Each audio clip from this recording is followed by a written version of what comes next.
Assalamu alaikum warahmatullahi ta'ala wabarakatuh. Karibuni katika darasa za Mwalimu Abul Hassan Jumar, mtaalamu wenu wa kufasiri ishara za nyota na ndoto na utatuzi sahihi, ikiwa tunaendelea katika makala zetu za kuelezea ishara za nyota zetu, ambayo inakuwa ni faraja katika mioyo yetu na imekuwa ni nuru, mwangaza, yani imekuwa ni light katika maisha yetu. Tunapata kujua nini tunatakiwa kufanya na nini tunatakiwa kuepuka, ambayo ni furaha ya mioyo yetu. Twaib, katika makala hizi za fasiri ya nyota kuanzia tarehe 29 mpaka tarehe 31, yani mwisho wa mwezi huu wa 5 mwaka 2026, ni kama hivi ifuatavyo. Nyota ya kwanza ni Kondoo.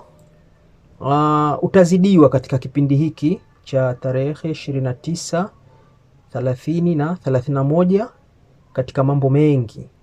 Wasiwasi utaongezeka, ugumu utakaojitokeza ndio utakaokuweka kwenye unyonge, na hata hivyo ni vizuri kulipa madeni ulionayo japo kidogo kidogo.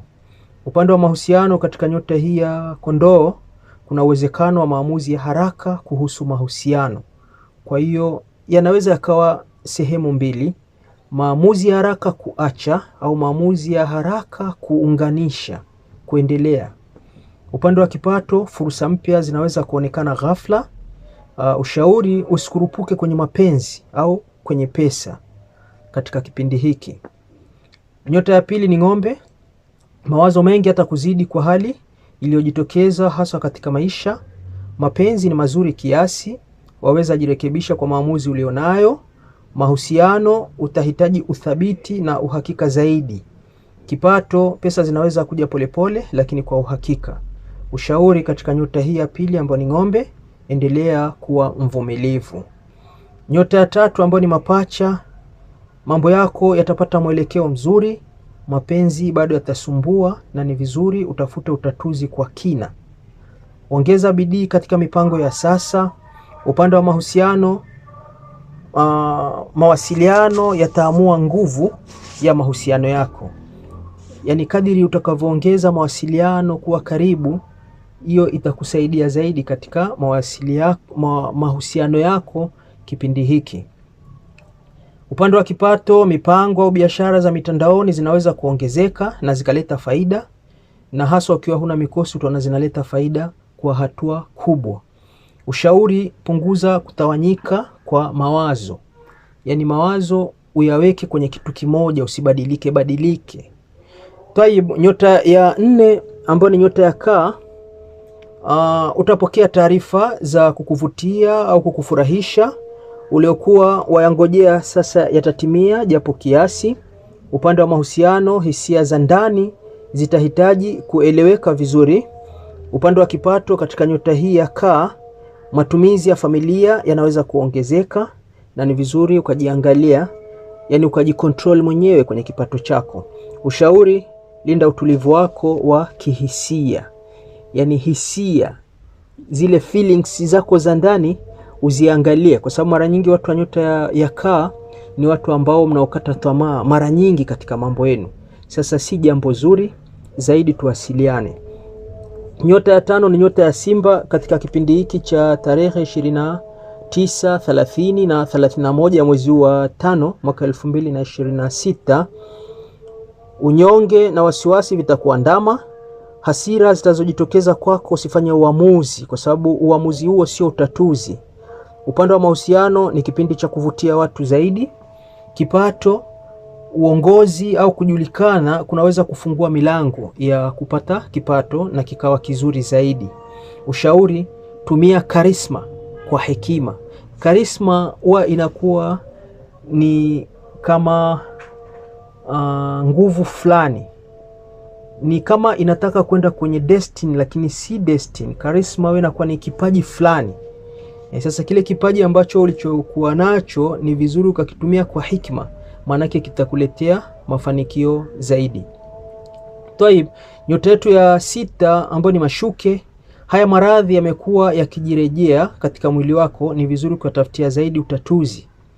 Pia ni vizuri kwa sasa utoe swadaka kuwapa maskini au wale wanaohitaji misaada. Itakusaidia kufungua mambo mengi.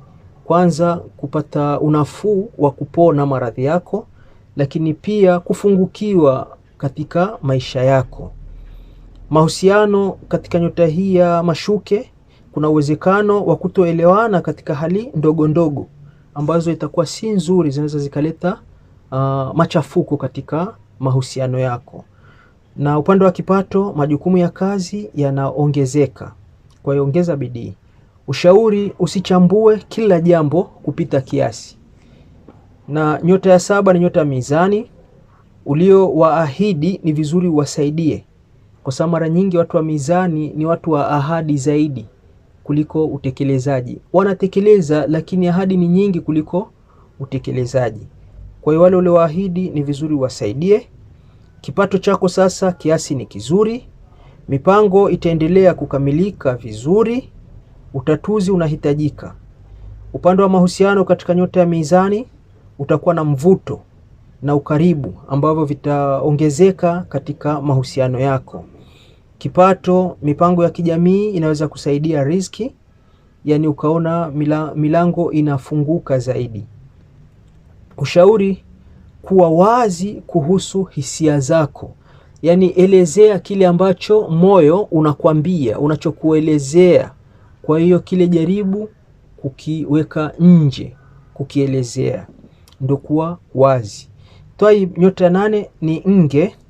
Utaletewa taarifa mbalimbali.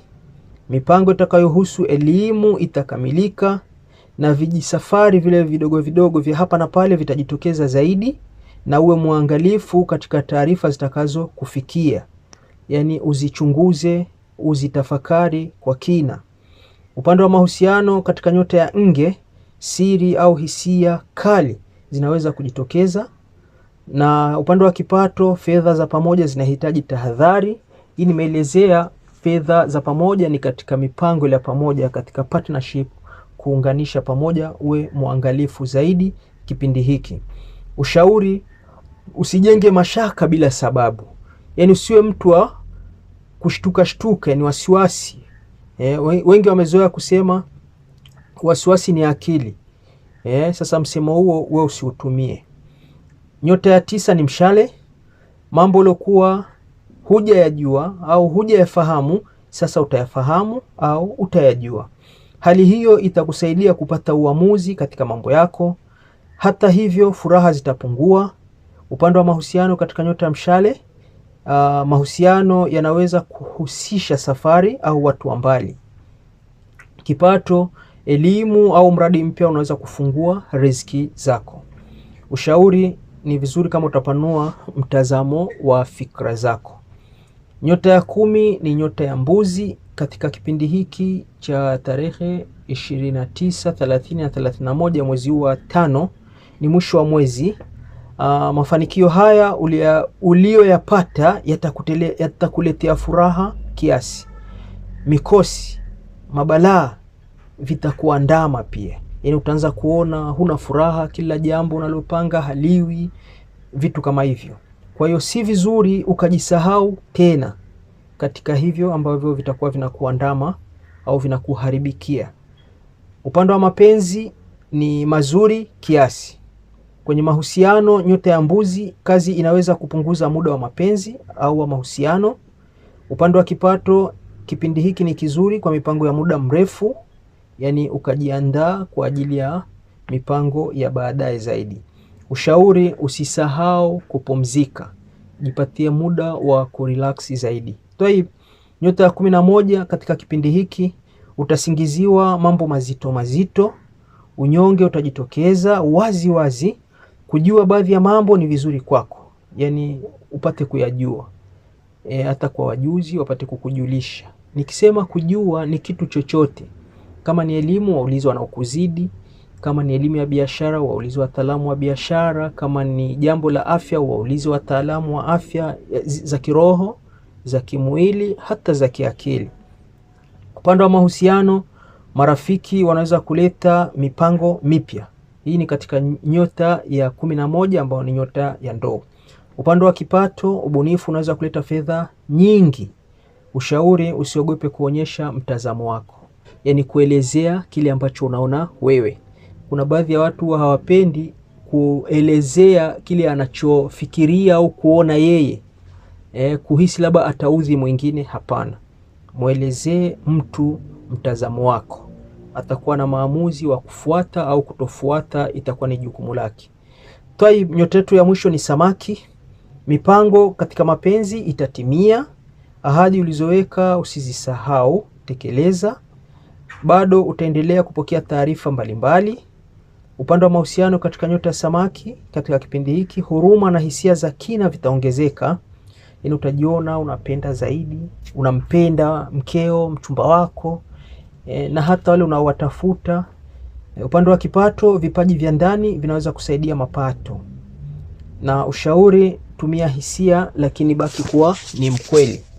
Asanteni sana kwa kunisikiliza, mtaalamu wenu wa ishara za nyota na ndoto na utatuzi sahihi. Karibuni sana.